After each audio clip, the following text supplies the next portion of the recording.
Имам-хатыбов Таджикистана обязали агитировать молодежь служить в армии.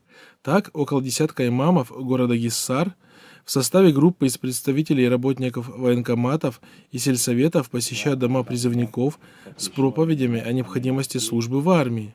Об этом в беседе с радио Азади сообщил Шарафиддин Фазилов, имам-хатыб соборной мечети города Гиссара. Мы говорим о патриотизме, любви к родине, стабильности внутри страны и в регионе. Мы говорим, что армия – это школа жизни, где человек исполняет свой конституционный долг, отдает уважение тому народу, которому он принадлежит. Я сам был свидетелем того, что после проповедей несколько молодых людей изъявили желание служить в армии, сказал Фазилов. Пресс-секретарь оборонного ведомства Фаридун Махмадализада в беседе с радио Азади подтвердил, что в этом году представители духовного управления активно участвуют в весенней призывной кампании. Мы и в прошлом приглашали имам-хатыбов на встречи с будущими призывниками. Они произносили проповеди и уходили по своим делам. Но в этом году имам-хатыбы, наряду с работниками военкоматов и сельсоветов, посещают дома призывников и агитируют молодежь служить в армии, заявил он.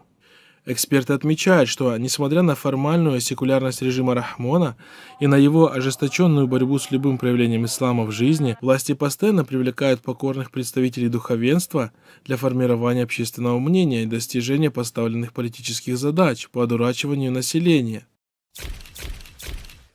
Так, например, имам-хатыбы были использованы для агитации во время разгрома ПИФ, в принятии поправок в закон об ограничении религиозных обрядов и традиций, а также для агитации к отказу от ношения хиджаба в пользу национальной одежды и так далее.